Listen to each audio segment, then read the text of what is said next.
निर्मातात्मक और मास उत्पादन assembly line के स्पॉन्सर भी थे। फोर्ड ने पहली ऑटोमोबाइल कंपनी विकसित की और निर्मित भी की जिसे अमेरिका के मध्यम वर्गीय लोग भी आसानी से ले सकते थे। उनके द्वारा निर्मित ऑटोमोबाइल कंपनी को उन्हीं के उपनाम पर रखा गया था और जल्द ही इस कंपनी ने पूरी दुनिया में अपनी पहचान बना ली और साधारण ऑटोमोबाइल कंपनी ने जल्द ही बहुमूल्य कार बनाना शुरू किया और 20वीं शताब्दी में अपनी एक प्रभावशाली छाप छोड़ी। इसके बाद उन्होंने मॉडल टी नामक गाड़ी निकाली जिसने यातायात और अमेरिकी उद्योग में क्रांति ला दी। फोर्ड कंपनी के मालिक होने के साथ ही दुनिया के सबसे धनी और समृद्ध लोगों में से एक थे। उन्हें फोर्डिज्म की संज्ञा भी दी गई थी। फोर्ड अंतर्राष्ट्रीय स्तर पर अपनी व्यापकता को बढ़ाना चाहती थी, इसीलिए उन्होंने अपनी गाड़ियों की कीमतों में कमी कर बहुत से ग्राहकों को आकर्षित भी किया था। इसके बाद फोर्ड की फ्रेंचाइजी भी उत्तरी अमेरिका के बहुत से भागों में खोली गई। उन्होंने अपनी अधिकांश संपत्ति भी फोर्ड फाउंडेशन के नाम पर कर दी थी और ऐसी व्यवस्था भी करा दी थी कि वह स्थायी रूप से उनके ही परिवार के नियंत्रण में बनी रहे। प्रारंभिक जीवन। हेनरी फोर्ड का जन्म 30 जुलाई 1863 को मिशिगन के ग्रीनफील्ड फार्म में हुआ था। असल में उनका परिवार इंग्लैंड के सॉमरसेट से था। फोर्ड के 15 साल की आयु में ही उनके माता पिता की मृत्यु हो गई थी। हेनरी फोर्ड के भाई बहनों में मार्गरेट फोर्ड 1867-1938, जेन फोर्ड 1868-1945, विलियम फोर्ड 1871-1917 और रॉबर्ट फोर्ड 1873-1934 शामिल है। किशोरावस्था में उनके पिताजी ने उन्हें एक जेब घड़ी दी थी। 15 साल की आयु में फोर्ड पूरी तरह गिर चुके थे, लेकिन दोस्त और पड़ोसियों की सहायता से वे फिर उठकर खड़े हुए और घड़ी ठीक करने वाले के रूप में उन्होंने अपनी पहचान बनाई। परिस्थिति को देखकर उनके पिता उन्हें पारिवारिक फार्म देना चाहते थे, लेकिन फोर्ड को फार्म पर काम करना पसंद नहीं था। बाद में उन्होंने लिखा कि मुझे कभी भी फार्म से प्यार ही नहीं था, बल्कि फार्म में काम करने वाली मेरी माँ से मुझे प्यार था। 1879 में जेम्स एफ. फ्लावर ब्रदर्स और बाद में 1882 में ड्राई डॉक कंपनी के साथ काम करने के लिए उन्होंने घर छोड़ दिया था। बाद में उन्होंने वेस्टिंगहाउस में भी स्टीम इंजन पर काम किया। इस समय में फोर्ड ने Goldsmith Bryant Stratton business college में बुककीपिंग का भी अभ्यास किया था। विवाह और परिवार। फोर्ड ने क्लारा जेन ब्रायंट 1866-1950 से 11 अप्रैल 1888 को शादी हुई थी और उनकी पत्नी की सहायता से ही वे एक सॉमिल भी चलाते थे। उनका एक बेटा भी है, एडसेल फोर्ड 1893-1943। करियर। 1891 में फोर्ड एडिसन ज्ञानवर्धन कंपनी के इंजीनियर बने। 1893 में मुख्य इंजीनियर के रूप में उनका प्रमोशन होने के बाद उनके पास पर्याप्त समय और पैसे दोनों थे, और तभी उन्होंने गैसोलीन इंजन पर खोज करना भी शुरू किया।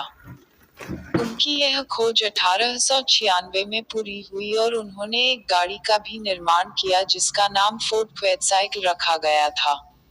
उन्होंने 4 जून को इसका सफल प्रशिक्षण भी किया था।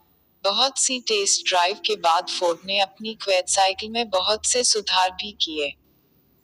1896 फोर्ड ने एडिसन के एग्जीक्यूटिव की मीटिंग भी अटेंड की, वहां उनका परिचय थॉमस एडिसन से हुआ था। वहां उन्होंने फोर्ड ऑटोमोबाइल के प्रोजेक्ट को सभी के सामने रखा। एडिसन ने उनके इस प्रोजेक्ट को सराहना भी की और फोर्ड के आकार और गाड़ी बनाने का काम भी 1898 में पूरा हुआ। डेट्रॉयट लंबर बैरन विलियम एच. मफी की पूंजी के समर्थन से चलने वाले फोर्ड ने एडिसन कंपनी से इस्तीफा भी दे दिया था और 5 अगस्त 1899 को नई डेट्रॉयट ऑटोमोबाइल कंपनी की स्थापना भी की थी। उस समय पहले कम गुणवत्ता वाली गाड़ियों के निर्माण में भी बहुत लागत लगती थी, इसी वजह से उनकी कीमत भी ज्यादा होती थी। इसी वजह से इस कंपनी को सफलता नहीं मिल सकी और जनवरी 1901 में कंपनी खत्म हो गई थी। बाद में सी हेरोल्ड विल्स की सहायता से फोर्ड को फिर से डिजाइन किया गया, इसे पुनर्निर्मित किया गया और सफलतापूर्वक अक्टूबर 1901 में 26 हॉर्स पावर के साथ चलाया गया था।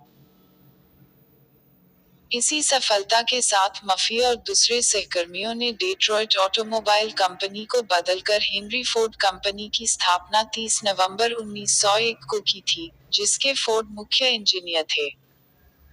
1902 में फोर्ड के कंपनी छोड़कर चले जाने के बाद मफी ने फिर से कंपनी का नाम बदलकर कैडिलैक ऑटोमोबाइल कंपनी रखा।